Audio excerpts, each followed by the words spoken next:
Hey, everybody, and welcome in. It's the Poor Man Fantasy Football League podcast. We're the fantasy football show that gives you a peek inside the life and times of our Dynasty League. I'm your host, Mike. With me, as always, is my friend Andrew. And tonight it is April 30th, Wednesday. It is 1 week after the NFL draft. We're going to do a quick review of what's going on in the world of fantasy football as a result of the draft. I'm just going to get this out of the way so you guys don't have to ask questions later. Yes, I shaved my beard. It is gone. I am naked, but I had to do a fit test to get a respirator for work, so I had to shave off the old beard, and it feels weird, and my family is making all of the best jokes. So, today's topic. Andrew, you ready to get into this? How you doing?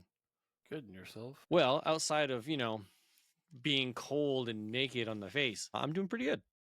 Good. So, the draft, off the top, did you enjoy the draft? Did you watch it?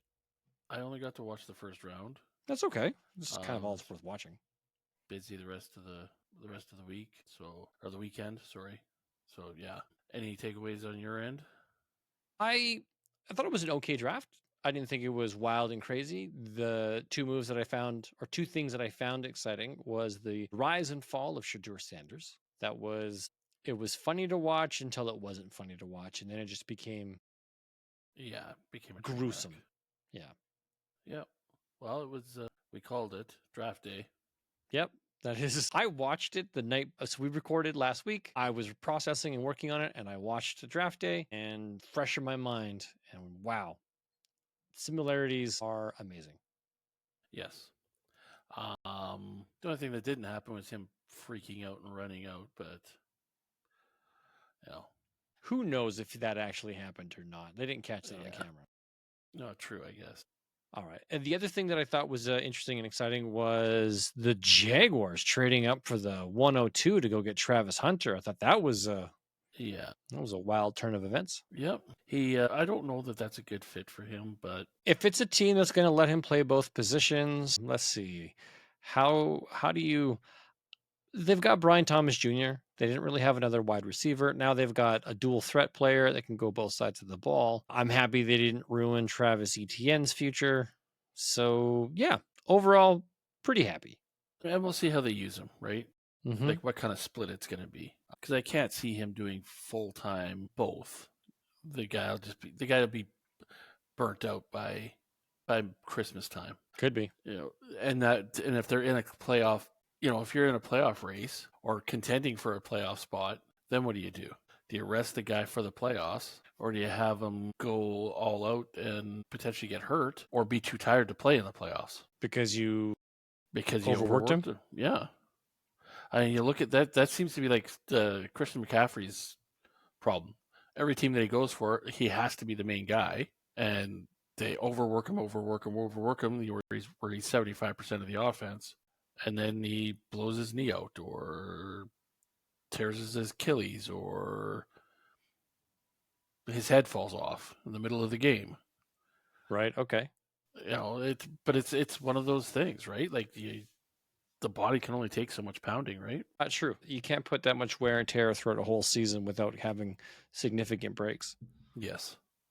So from a fantasy standpoint, I could care less if he plays deep, but which side do you cut him off, right? Is he more valuable? And it depends on the team's needs, but is he more valuable as a receiver or as a DB? We'll have to see. They could be in trouble and need him on both sides of the ball. But that's just... And then you run him into the ground, yeah. Yeah. But if they do have to cut back on one or the other... Which one do they cut back on? Yeah. Do we score points or do we let points be scored? I would probably say if he's a 50-50 guy where his skill is the exact same on both sides, you're going to have more wide receivers than you're going to have DBs. Quality DBs, yeah. Put him on DB and have him prevent the points because he can get a touch, he can get a pick and run it back for a touchdown where your defense is scoring now, right? So okay. That's where he gets his touchdowns? Yeah, maybe. What's interesting is, I believe, because we had some conversation in our group chat about points scored. My understanding now is if you play him as a wide receiver, but he's playing as a defensive back that game, and he gets an interception, you won't get the interception point. But if he intercepts for a pick six, you will get the touchdown. See, that's garbage. They shouldn't. Because that's a defensive touchdown. That's not an offensive pass. I know. So that's not a. So you're in a league where you have to pick specific defensive players.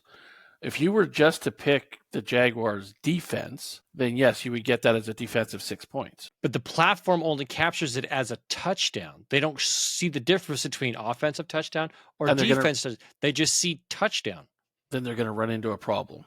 Yeah, because then it's going to give him 2. If you're in a league that you pick your defense, you have him as a starter, as a wide receiver, and you pick the Jaguars' defense. He scores that touchdown. He gets the 6 points for the touchdown, and the defense gets the 6 points for the. So he gets 12 points off that play, and that's no bueno. Yeah, it's going to be interesting to see how. Well, in that case, that's sleeper. I don't know about any other platforms and how they're going to deal with it. But yes, I imagine this is going to come up and say, "Hey, how are these scored? What is the impact?" Because let's just say, like in our leagues, we don't play defenses at any of our leagues, so that's not really going to have an impact.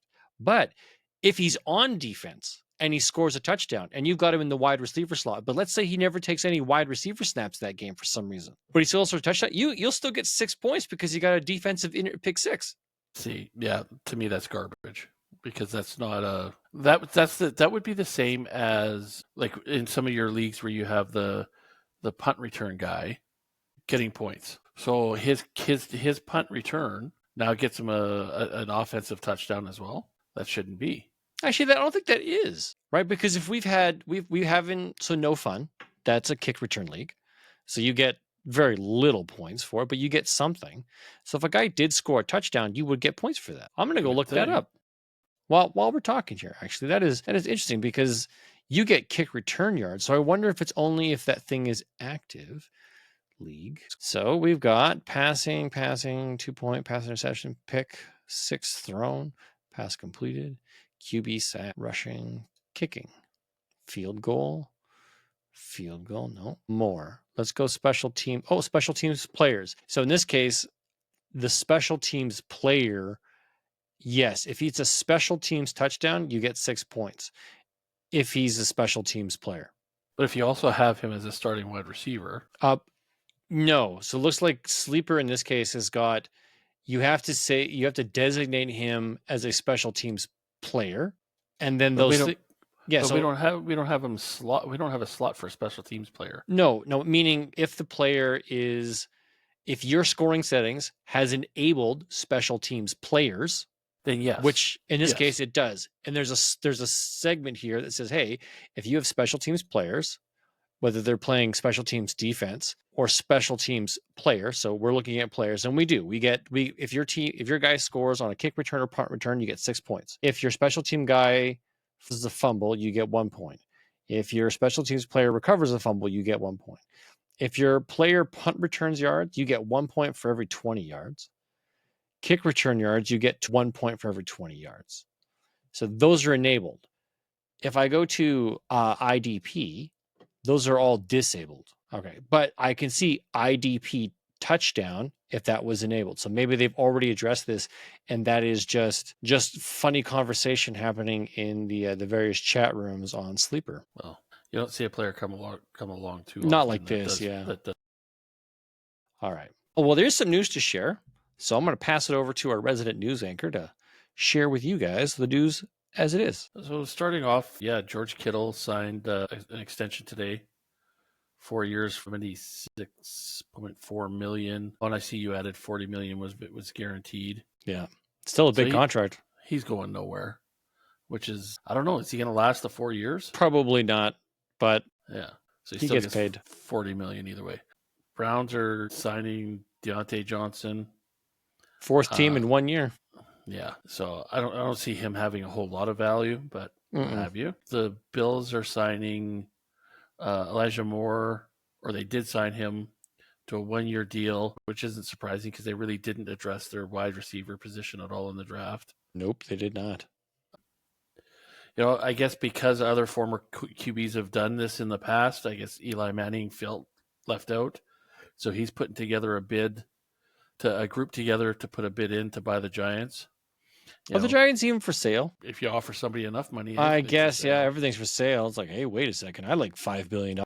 So maybe he saw the guys from Walmart going by the Broncos. You see Tom Brady by the Raiders. So now, he's going to get together with Amazon and Beesbo or one of those guys and buy up the Giants. Maybe, who knows? I just thought it was interesting that like, hey, every other old school quarterback buys a team. Now I guess I have to. Well, they've got the money to do it. Yeah. Interesting stat from the draft. Mm-hmm. Well, you can read it, so I'm not going to say, hey, which team do you think had the highest? The dreaded Ohio State Buckeyes had the most players drafted this year with 14. Through all 7 rounds. Yep, through the 7 rounds. You and I were talking about Michigan's Donovan Edwards not getting drafted, but the Jets picked him up as an undrafted free agent, which is good. That could be an interesting pickup to sit behind Breece Hall. Or take the job from Breece Hall. Or take the job from him. If he doesn't perform, I mean, he's now year 4? Yeah, he's got to be going into year 4. He's 2 years removed from the knee injury. Didn't have a great season last year. Yeah, if he continues to decline, the job could be Donovan's to go take. And then speaking of the undrafted free agent pickups, the Jaguars and the Vikings made the biggest splashes in that pool, picking up 20 players each, and then the Chargers picked up 19 players as well. It's a lot. So a lot of guys, for those diamonds in the rough. Well, that's just it, right? Like, there's always who was the guy last year, the running back that took somebody's job there that was an undrafted free agent? Bucky Irving? Yeah, Bucky Irving. Yeah. So there's always one or two guys, usually at wide receiver or at corner or something like that, where a guy will step up as an undrafted free agent. And then halfway through the season, everybody's like, well, how did this guy not get drafted? Well, because not everyone lives up to their draft type, and not everybody is given a fair valuation. Yeah. Or maybe the guy just was a bad boy and got in trouble for steroids or stealing or beating his girlfriend. Yes, beating up somebody else. And so teams avoided him, and then they thought, okay, well, we'll just pick him up under the radar real quietly and see if we can reform him. And he turns out to be a great player. So, like Isaiah Bond, projected to be a early 2nd round wide receiver, blazing speed, and goes completely undrafted. And I'm not even sure if he signed with anybody yet. Bond? Isaiah Bond. Yes, Bond is with, let me just double check here. What is that? That's 4-8. Bond is with, he gets drafted in Sleeper without a team. Yeah. He still doesn't have a team. Yeah, no, you're right. He didn't get picked up at all either. So that is an interesting scenario. Even that Sleeper has him available, and that in a mock draft he gets picked up in the 4th round. Wow. Just looking at notes, yeah, lots of stats about his. Oh, he's got sexual assault allegations. Yeah, that's why. Okay, so now you have something here going on in our note docs. Well, you have a big chart here. What's this? Yeah, okay. So this is what or how I decided to break down the draft. I broke it down by position. So I got quarterbacks, then running backs, then wide receivers, and then tight ends. So these are all the quarterbacks that were officially drafted. So we've got 1, 2, 3, 4, 5, 6, 7, 8, 9, 10, 11, 12, 13 quarterbacks drafted throughout all 7 rounds. First quarterback drafted, Cam Ward. The only other 1st round quarterback was Jackson Dart. We had 1 2nd round quarterback, and that's Tyler Show. That was a shock to me. That was a bit of a surprise. Didn't know anything about this kid. Saw some funny videos at the combine about him. So not really sure what the story is there. We had 2 quarterbacks go in the 3rd round. That's Jalen Milroe and Dylan Gabriel. And then Shadur Sanders went in the 5th round. And then in the 6th round, we had Kyle McCord, Will Howard, Riley Leonard from Notre Dame, Graham Mertz, Cam Miller. And then in the 7th round, we had Curtis Rourke and Quinn Ewers. Now, Quinn Ewers, we recognize that name. We've formerly of Ohio State, transferred out, and goes in the 7th round to Miami, sitting with Zach Wilson. And you think a 7th round quarterback has a chance of being the official backup and possibly starter for Tua Tagovailoa if he goes down with any kind of injury? I do. I think he's a better quarterback than Zach Wilson. yes, way better. I'm shocked he didn't go in like the third round because the guys that went in the third round, I think, you know, he's up there with those guys. I mean, Texas was a good team. Ohio State was a good team. I realize that Ohio State is the place where quarterbacks go to fade away, but Yeah, that is where they go to die. yes. So I think he's got a good shot, especially because Tua has the concussion history. Anybody that's backing him up has got a good shot at being the starter Like by getting the some end of the playing year. time. Yeah, because if Tua blowing people out, well then they'll get mop up time and they'll get field time. Okay. Or if he gets hurt, they're going to get playing time. I would expect Urs could even challenge for the starting job if Tua can't perform. He's getting up there in age. The team isn't going to be as good as they were 3 years ago, 3 years ago, because you got Hill aging out. You got their one running back, HN, because they let their other running back go for some reason. Don't know why, but I You mean, mean Raheem Mostert? yeah, Well, he's old. He's like 32 or 33. but he was still performing. I mean, yes, they picked up a couple running backs in the draft, but so we'll see how they do. But that team has to me, they have a lot of question marks going into the season. So their young guy's going to have to step up and perform. So Okay, then let me ask you another quarterback. Will Howard from Ohio State, national champion. He goes to Pittsburgh, but in the 6th round. Now that's a place that's going to need a quarterback sooner than later, because right now they've got Mason Rudolph, Will Howard, and the dream projecting of Aaron Rodgers. and I think they're still banking on Rodgers to be productive for one more year. Okay. And if he doesn't, then Will Howard gets thrown to the Wolves. The jury's still out on Will Howard because really he only played really because Ewers was in Ohio State prior to that. Yeah, Quinn Ewers left because he lost to Michigan. Yeah, and the Howard really only has 1 year of college experience Starting, yeah. So you're going to throw him into the NFL after 1 year. I don't know how he's going to perform. To me, the jury's still out on that kid. Well, he did. Oh, say Nori. He was Kansas State's quarterback in the Big 12, led them to a title in 2022. Howard continued to ascend at Ohio State with the national championship win this past season. He's a streaky passer coming up off an excellent playoff run, hitting receivers in stride. Like, he did have great receivers to work with. Yes. Yeah. Like, I don't know. I think for me, if I'm going to gamble, I think Will Howard, because of the draft capital and the situation, Will Howard, Quinn Ewers, those are guys in situations where they could have a shot. Those are the guys I would take in like the 4th round. Like I wouldn't be selling the farm and taking them in the 1st round off for anything. Even in a super flex league, I don't know that they have the value for a 1st round guy. In the whole league, only Dart and Ward are the only two that I would in a super flex league. Those are the only two guys I would even consider 1st round. The rest are all 3rd round guys. For sure. Well, those guys were drafted in the 1st round, so they're going to have an opportunity to play for a starting job, right? So you're not blowing away a pick. To give you some information, we just finished a Superflex draft, and the only 4 quarterbacks that were drafted were Cam Ward, Jackson Dart, Jalen Milroe, and Shadur Sanders. Those are the only 4 that went. We did a 3-round draft from Alabama. Okay, yeah. Yeah, and Milroe went to, I think, Seattle. That's where he went. I believe so. Jalen Milroe, yeah, went 3rd round, pick 28 from Alabama, went to Seattle Seahawks. See, again, he's gonna have to fight to get playing time there. But he's fighting Sam Darnold.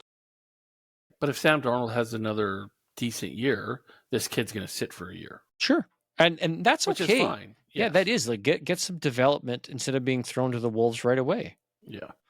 Yeah. Okay. Let's turn to running back. This is a deep running back class. We saw some good draft capital spent. Kind of exciting. So here's how it went. We had 2 running backs in the first round. That's Ashton Genty, Omarion Hampton. Omarion Hampton does have to contend with Najee Harris. But because of the first round draft capital, you know he's going to be the dude. Second round, we had 3 guys go. We had Quinshon Judkins of Ohio State picked ahead of teammate Travion Henderson. So Judkins went to the Browns. Travion Henderson was picked 2 picks later, went to New England. And then at pick 28 of the second round, RJ Harvey was picked by the Denver Broncos. So that's, to me, that is 5 running backs that are probably going to be first round selections in most rookie drafts. Yeah. Just from the draft capital alone. And then we have 1 third-round running back, and that's Caleb Johnson of Pittsburgh. So Caleb Johnson is going to share the role at in some capacity with Tyler Warren. Not Tyler Warren. What's his name? Whatever the guy who kept his job in Pittsburgh. Here, I'll tell you right now. The Jalen Warren. Jalen Warren, not Tyler Warren. Jalen Warren. And then you got Gainwell, Patterson, Hall. Those are all backup Ward. guys. Yeah. So again, you could argue that Caleb Johnson is going to be a lock-in to at least go in the second round of most rookie drafts. Then we got some fourth-round running backs. There's a plethora of them. We got Bashal Tutin to the Jacksonville Jaguars. Could be a good flyer, especially if you're the Travis Etienne owner. Cam Scadaboo, which I hear some wonderful things about. This is a guy who likes to run with his head down. He went to the New York Giants, who really only have Tyron Tracy, so that guy could fight for a job. Then we have Trevor Etienne going to the Florida Panthers, or the Carolina Panthers. Sorry, wrong sport. Carolina Panthers take Trevor Etienne. So that is already a muddy room. Chuba Hubbard got paid, and this kid, because of injuries, was probably going to be ahead of Jonathan Brooks. Then we've got Woody Marks going to Houston, Jerquez Hunter going to the Rams, Dylan Sampson, who is a pass-catching back in the 4th round, going to Cleveland. And that's it for 4th round. We got a couple guys in the 5th. Jordan James to San Fran, Jaden Blue to Dallas. So does that mean Javonte Williams is going to be the guy? Yeah. It's Javonte Williams and this guy, Jaden Blue, in Dallas. Then we got Indianapolis picking up DJ Gideon. Oli Garden goes to Miami. That's in the 6th round. There's a ton of really Khalil Mullings, Michigan man. He got drafted ahead of Donovan Edwards, which I found rather interesting. He gets picked in the 6th round going to Tennessee, but he's got 2 guys ahead of him, Tony Pollard and Tajay Spears.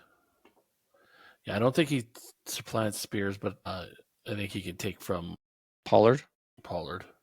Maybe. So yeah, I'm excited because it gives us some depth at the running back position, which we haven't had in a while, to help bolster our rosters. I wonder if out of this group, how many of them will hit. It's kind of exciting.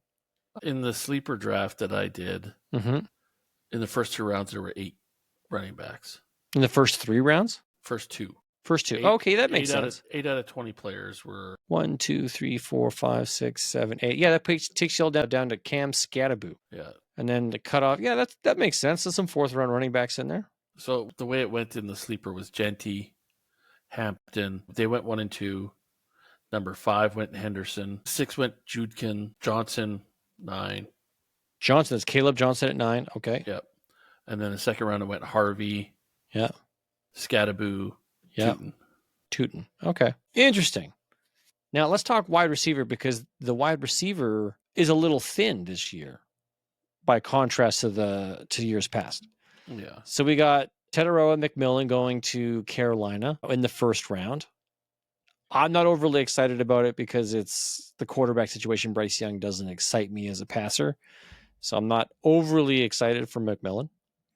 We've got Emeka Ibuka going in the 1st round to Tampa Bay, which was a surprise. I didn't see that coming from Tampa Bay. They have a really good wide receiver room with Mike Evans, Chris Godwin, Jalen McMillan, and now they've got Emeka Ibuka. So they're definitely planning for the future and the departure of Mike Evans and eventually Chris Godwin. It's just I don't know how it works out for fantasy for us this year. Then also in the 1st round, we got Matthew Golden going to the Green Bay Packers, which just muddies the waters in that particular wide receiver room because they've got Jaden Reed, Romeo Dobbs, Christian Watson, that other kid that flashes from time to time, and now you've got this guy and a guy they drafted later on in the third round, of Savion Williams. Yes. So just a really big wide receiver room.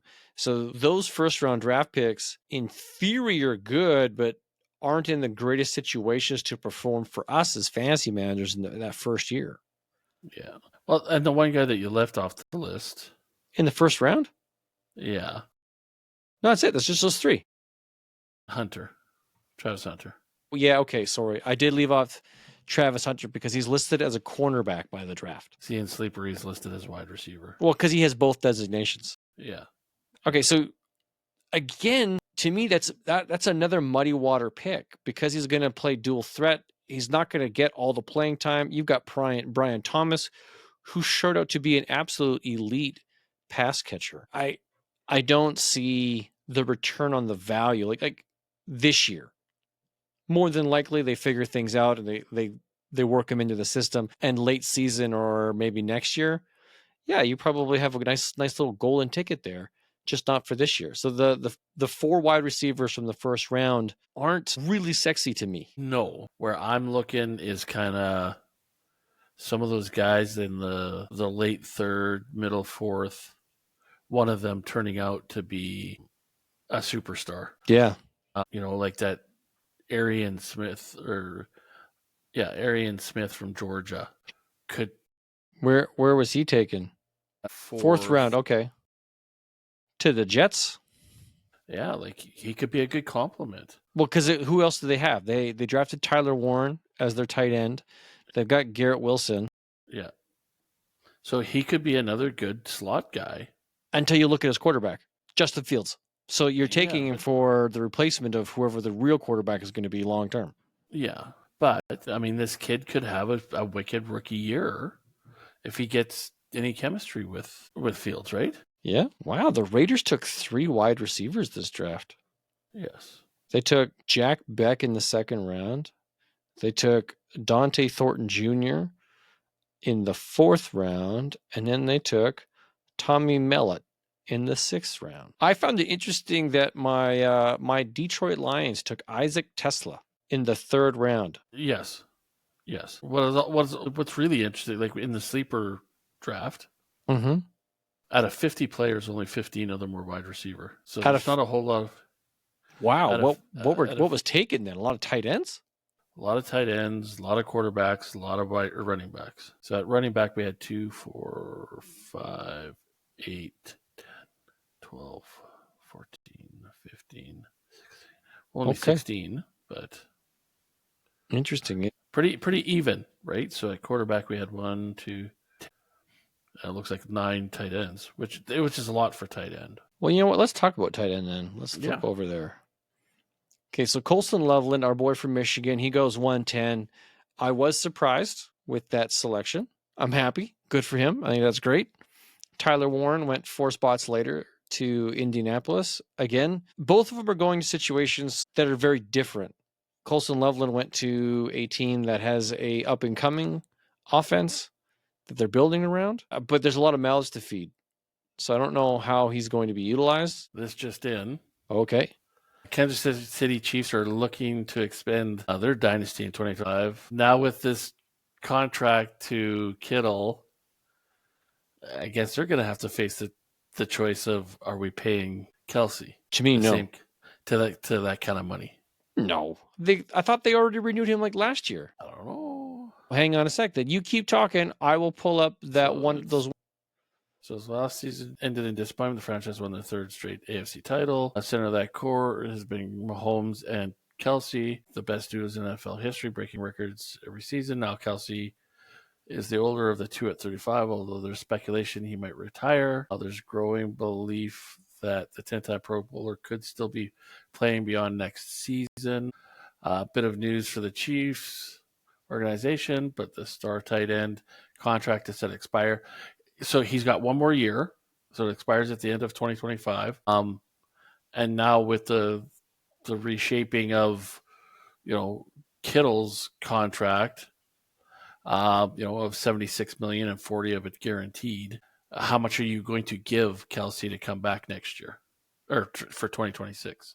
Well, I can tell you what he's getting right now. So according to Sport Track, in 2025, he has a base salary of $4.5 million.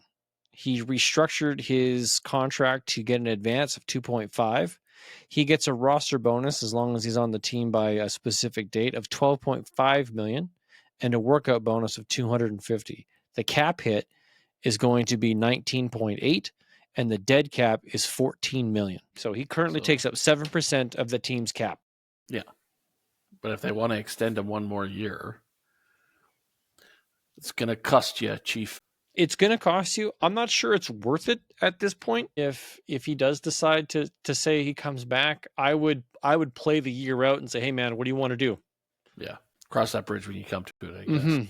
Don't advance the money. It's interesting that popped up because we were talking about tight ends and Kittle and the internet listens. We know. Okay, let's talk tight ends. So we had Colson Loveland at the 110, Tyler Warren going to Indianapolis. I don't dislike the pick. It was projected that was going to happen. It happened. I just don't like the quarterback situation in that place to have a standout. Tyler Warren might be a great selection for you down the road, just not a return this year, right? Like that's. And then we had 3 tight ends go in the second round. Mason Taylor to the Jets.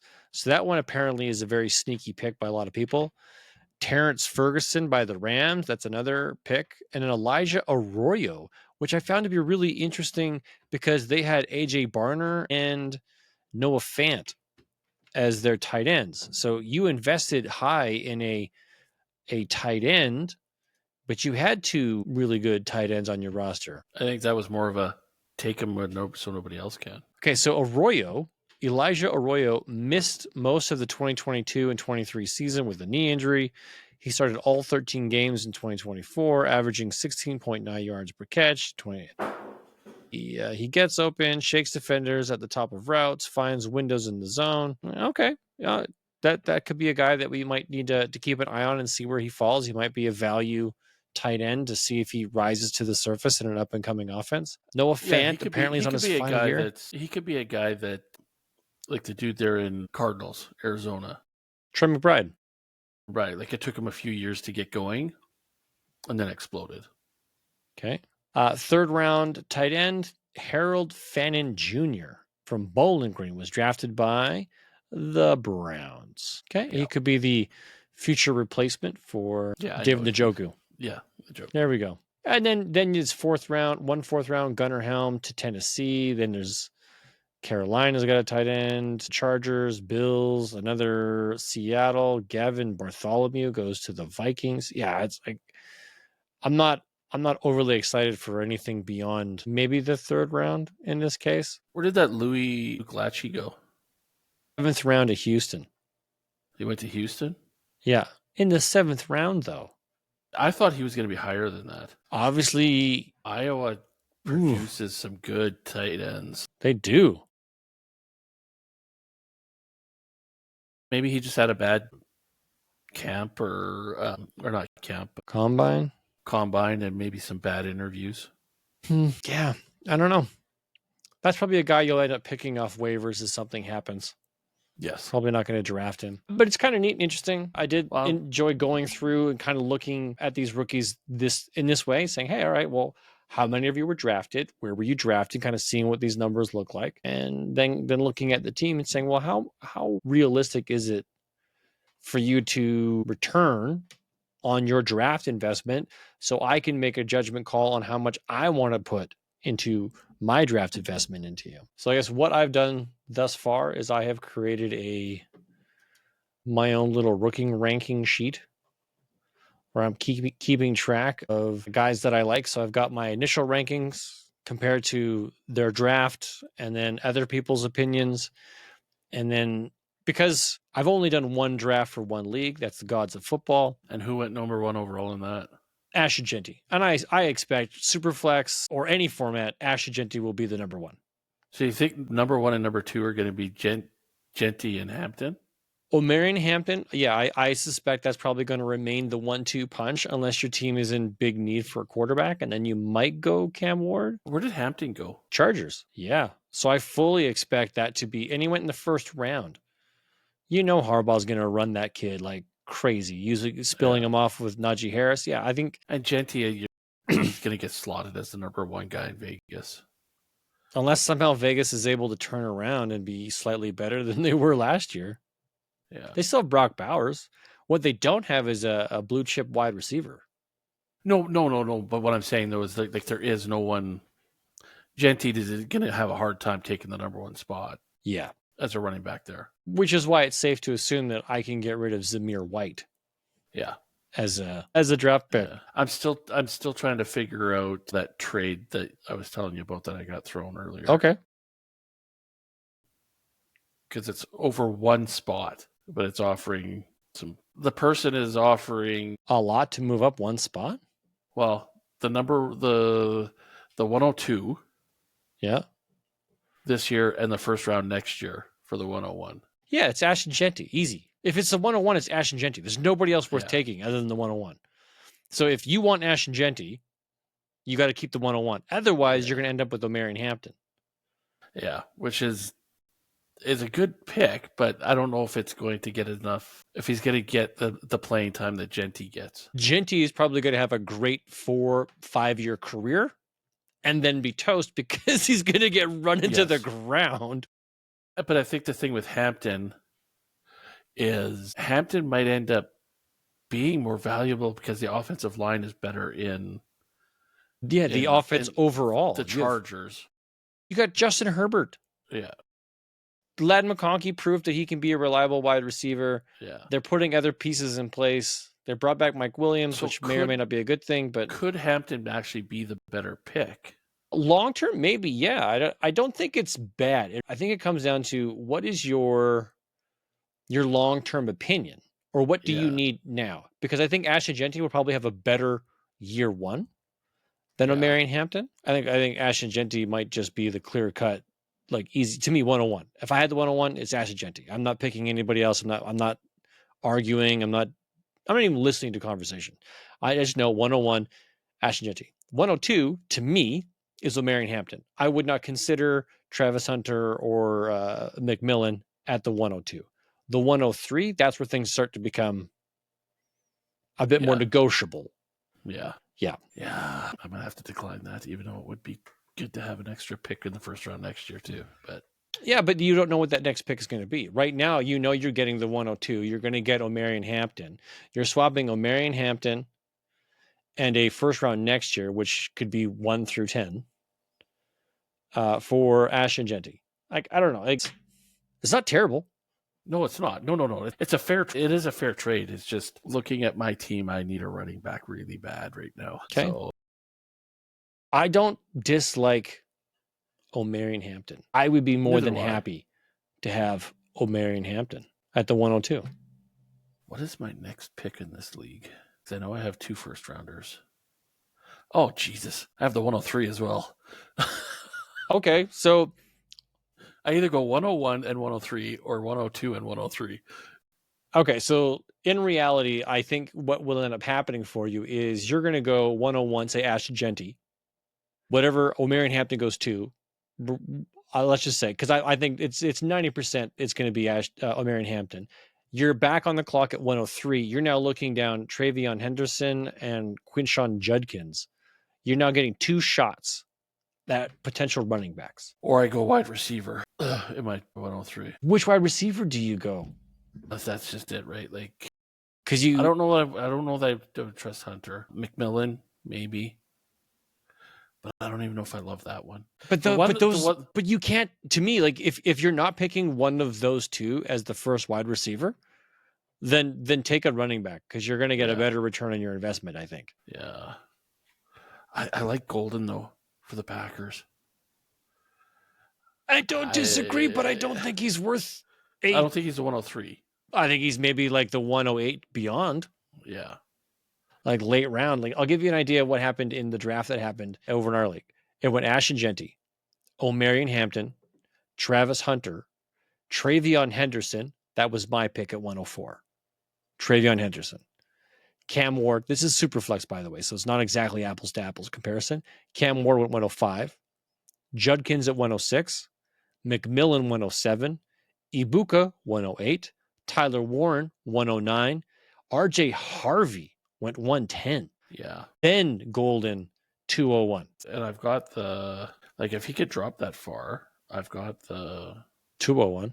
The 201. I would almost take my shot in the dark at the 201 to see what happens. Granted, our drafts are several weeks away. So whatever draft you're in, because like I'm in the same leagues with you. Yeah. So whatever draft that is going to end up being is a couple weeks away. Things are going to shake themselves out closer to.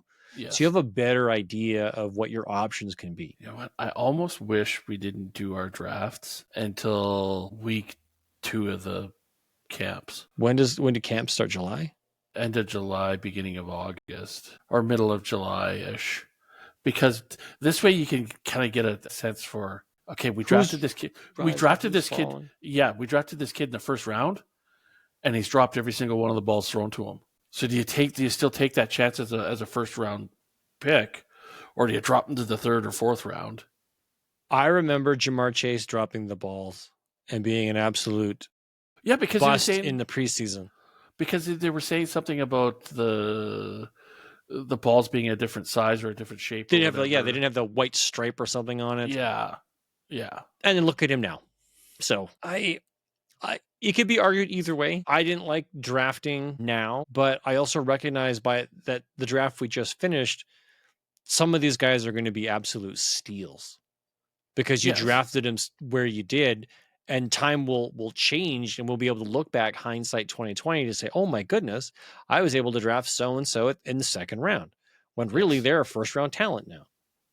Or you could make a trade for a guy that you're really high on, and say you came to me and I had picked him up in the 5th round, and you really, really love this guy, and you're like, Andrew, I'll give you a 5th round or a 4th round for next year for this guy that you took in the 5th round this year. You're already getting a return on your investment. I'm like, hey, I'm moving up because I took him just because it was a dart throw, and then he becomes the rookie of the year for you, right? Possible.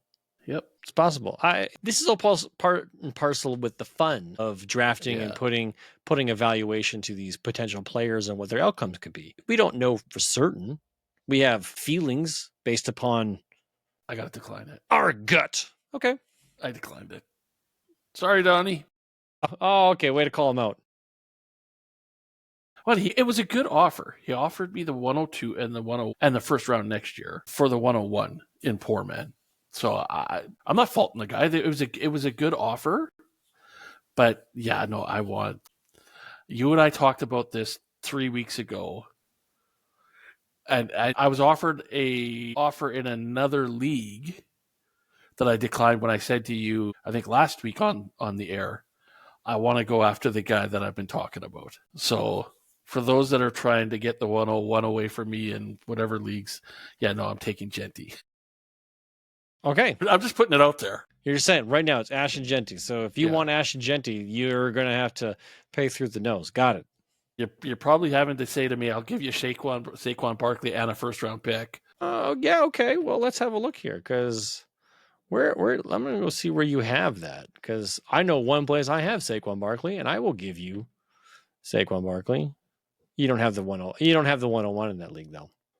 I think I've got him in simple and in the 101.